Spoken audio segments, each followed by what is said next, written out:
Hi, I'm John Moulis, and welcome to the 5th video in my series about bullying and victimisation and harassment at the Department of Finance in Canberra in the late 1970s and early to mid 1980s.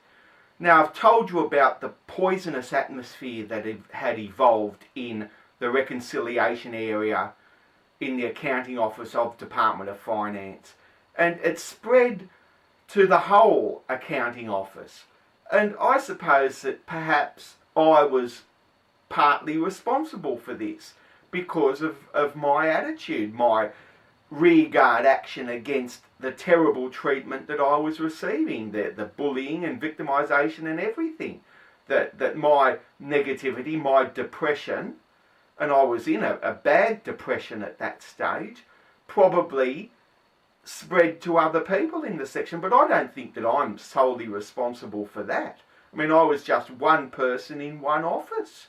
I mean, how could I have created the low morale and the personal politics and the personality clashes and all of that was going on at the time? It was a thing that was created by Gary and Albert, mainly, in our office. Gary Holmes, the alcoholic pedophile, and Albert Stavarik, the OIC of the office. And Albert was deeply unpopular with the other staff in reconciliation. I mean, he went away for a couple of weeks' holiday, left Gary Holmes in charge, the alcoholic pedophile, and, you know, Gary Holmes couldn't really handle the responsibility. He was bloody terrible, as a matter of fact, and he just lost it one day. One day he actually got me, pushed me onto the ground, got on top of me with the sticky tape, the sticky plaster dispenser that I used for the dispatch, and he tried to tape up my mouth. And, you know, I ripped the tape off, and I was going to go to the director and the deputy director about it and dob him in. But I didn't, because I knew what the response would be from the director and the deputy director. I mean, they thought that was all perfectly acceptable in the workplace. I mean, they thought that for a junior officer, it was normal, it was okay for a junior officer to be treated like that. You know, I mean, and I had nowhere to go, no one to complain to, so I just went up into the library there at Treasury and just stayed there for about 20 minutes, just wondering what I was going to do. You know, I was just at a loss as to, you know, do I continue in this job and continue getting this treatment day after day? I mean, and resigning wasn't really an option because I had no other job to go to. There was nothing else for me to do. I mean, unknown to myself at the time. I mean, I was disabled. I had a mental disability, and I had a problem in the workplace situation, and I had a problem interacting with other people. I mean, and you know, and I would talk to them and try to get along with them, and they would just take it the wrong way all the time and turn against me. I mean, at that stage, the putting of formal complaints in hadn't started up by that stage. It was to start up later on, but at that stage, the problems at work simply involved bullying and harassment and victimisation. And Gary Holmes, he was a real, you know, alcoholic poisoning got to his brain. I mean, I can remember thinking while I was there, thinking about that. I think it was a Frank Zappa album called You Can't Argue with a Sick Mind. And Gary Holmes, the alcoholic pedophile, he was a real sicko. I mean, he was always talking about having sex with little schoolgirls all the time. And he had this twisted sense of morality. I mean, in the public service at that stage, it was the normal practice to take a collection around the office for somebody's birthday. And my birthday was coming up, it was June right in the middle of a Canberra winter, freezing cold Canberra winter. And one of the girls in the office, I mean, they did manage to get females into the office after a few months. I think it was Jill Hill or one of the other girls, took around a collection for my birthday. They were going to take me out to lunch on my birthday. That was the practice in the public service. In an office, you took a collection around the office or the section for somebody's birthday. You took that person out to dinner on payday closest to their birthday, and that collection paid for the birthday boy's dinner, birthday boy's lunch. And so anyway, they took around a collection for me, and when they asked Gary Holmes to contribute to it, he said, "I refuse to contribute on moral grounds. It goes against my morality." You know, here was an alcoholic and a pedophile talking about morality, you know, thinking that he was morally upright. And I remember one time about this perceived homosexuality business with me. I mean, he called me a pervert one day. And I said to him, I said, you know, well, what about your having sex with little schoolgirls, underage schoolgirls? And he said, oh, that's all right. That's normal behaviour. And I asked him, I said, why do you think it's normal behaviour? And he said, because that's with the opposite sex. You know, that's with the opposite. So he thought that was all right. You know, but that was this twisted mindset that operated at the time. And it was, a lot of people thought like that. I mean, it was, homosexuality was illegal, and it wasn't even covered by the Anti-Discrimination Act. And as a matter of fact, disability wasn't covered by any anti-discrimination laws in Australia at that time either. I mean, that all didn't come until the 1980s and 1990s. And perceived homosexuality, I think New South Wales is the only state now which has discrimination laws based on perceived homosexuality. I mean, it was very much the law of the jungle. There was no EEO, equal employment opportunity. There was no industrial democracy, no Department of Industrial Relations. It was no unfair dismissal laws. It was very much the law of the jungle. It was survival of the fittest, very, very much. And, you know, all these other things. I mean, and what I was telling you about, that the collection that was taken up for my birthday, I mean, they got the money and they asked me where I wanted to go for lunch. And I said, the New Star restaurant at Yarralumla, which was a Vietnamese restaurant. Anyway, on the day, we all went there, sans Gary Holmes. Gary Holmes didn't come along. We got there, and they told us that somebody had phoned up that morning cancelling the booking. And it was Gary Holmes. Gary Holmes had actually phoned up the restaurant and cancelled the booking. And so we were just lucky they had enough space for us. They pushed together a couple of tables and we had our lunch. And at the lunch, we were talking about Gary Holmes. I mean, Albert was there. You know, he probably thought that as the boss, he had an obligation to go along. I mean, that was, you know, the public service. And they said, you know, just ignore Gary Holmes, don't say anything about it or anything. And anyway, we got back to work after lunch, and Gary Holmes started needling me. You know, I was there doing the microfilm, and he was there needling me, and I just bit back at him. I just couldn't stand it. I probably let the others down. But of course, the others weren't the ones being bullied. I mean, the other ones weren't being threatened with violence from Roger the Lodger, who's going to put you in hospital or kill you. You know, they weren't the ones on the receiving end of all of this. I was the one.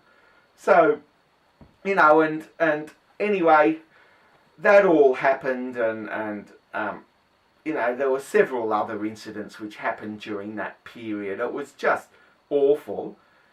And in December, early December, this was another silly incident which happened. In early December, the director issued a notice to all of us that we all had to have our Christmas New Year leave forms in by the end of that week, so he could organise staff and that to have an idea of how many staff would be working over Christmas New Year. And it was and back then in the public service there were 2 days in between Christmas and New Year where you had to come into work. There was a public service holiday on the 27th of December. There were 2 days where you had to come into work. Sometimes there were 3 days, and then you had New Year holiday, and sometimes you had an extra holiday on January the 2nd for New Year. And it was the tradition in Canberra to pack the family off. You'd open the presents on Christmas Day, you'd pack the family into the car and go down to Bateman's Bay or other parts of the South Coast and have your holiday, and then you'd come back on the 2nd of January, and in the public service, nobody wanted to work those 2 days in between Christmas New Year. I mean, they've come up with an enterprise bargaining agreement in the public service now, in the past few years, where they get those holidays, those days off work. They have continuous holiday from Christmas Day or Christmas Eve right through to 2nd or 3rd of January. It's a real sort of, manana society in the public service, as we all know. But back then you had to come into work. And everybody wanted rec leave on those 2 days. They either wanted rec leave or they wanted a flex day and a day rec leave. And you had to, and the director said that you had to apply in advance for the flex day on that period as well. So anyway, everybody else put in applications. They all put in for rec leave and a flex day. And of course, I only had 3 days leave for 1978. So I put in for leave without pay because it was the only way I could have leave. And what happened is that because I applied for leave without pay, I was given preference over everybody else. I mean, it's same thing in the private sector, that if someone applies for leave without pay, the boss doesn't have to pay their salary, so they get granted it straight away over the top of everybody else. And so that happened with me. I was granted leave for those 2 days, and all of the others had their leave turned down because they all applied for rec leave.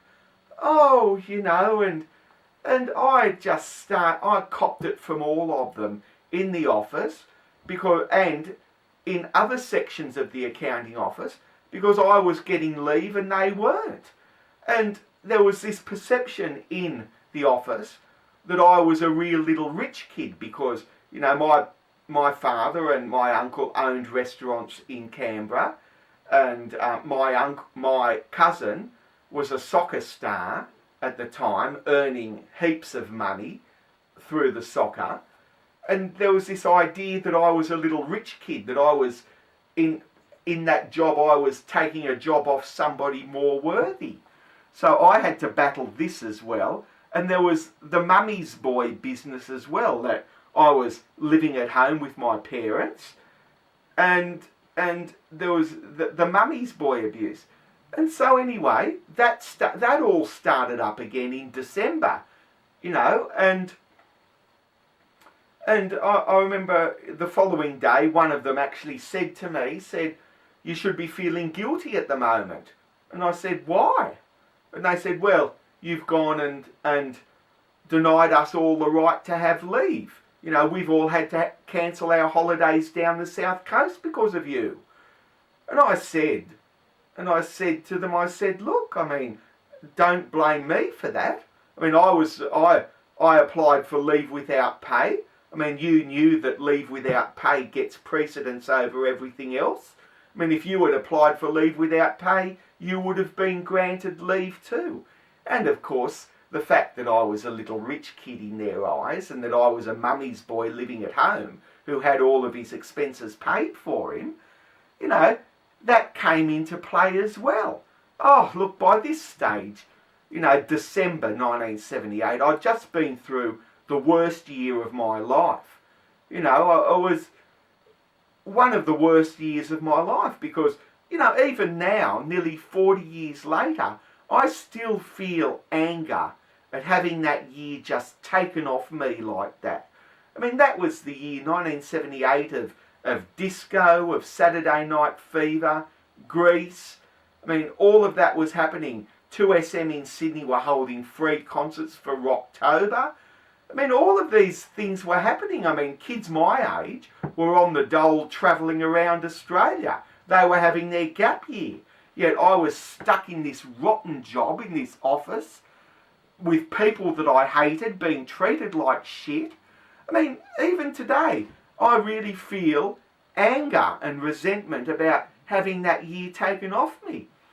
But I knew that this couldn't go on forever. I knew that it would have to come to an end sooner or later. I mean, January started up, January 1979, and the time where in the past I'd gone on holidays with my family up to Taree and Foster.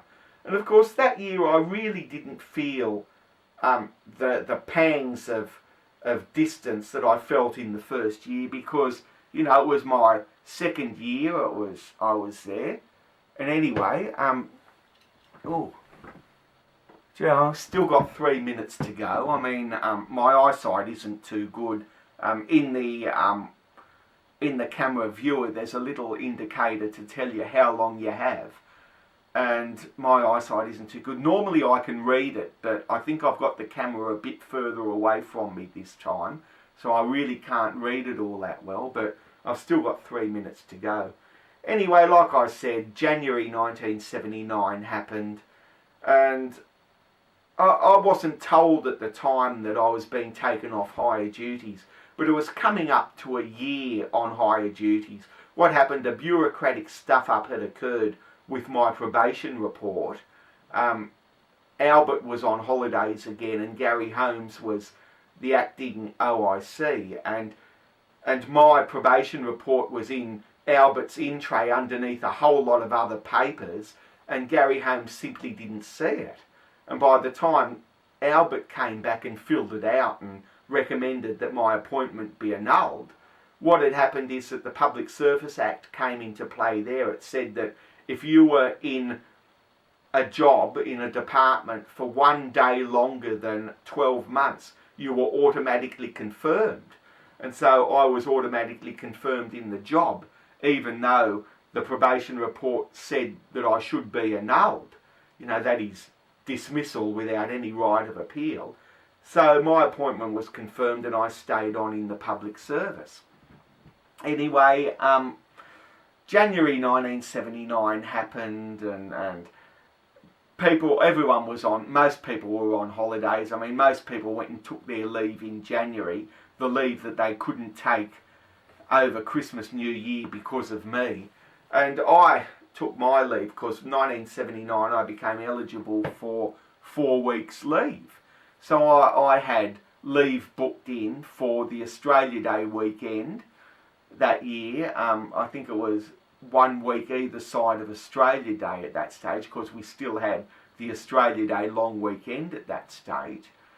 And it was coming to an end, and I thought, you know, maybe things will turn up for the better, because I'd gone off the idea of going back to school. I mean, I couldn't anyway, and I had a disastrous reunion in December 1978. It was just shocking, terrible, and I realised, and that got that out of my system, wanting to go back to school. So I just sort of continued on in the public service aimlessly. And at the end of January 1979, my higher duties ended. I mean, I was taken off higher duties and I left reconciliation and the accounting office. But this is about to run out now, so in the next video I'll tell you what happened. It wasn't an easy departure. but I'll tell you in the next video. Bye.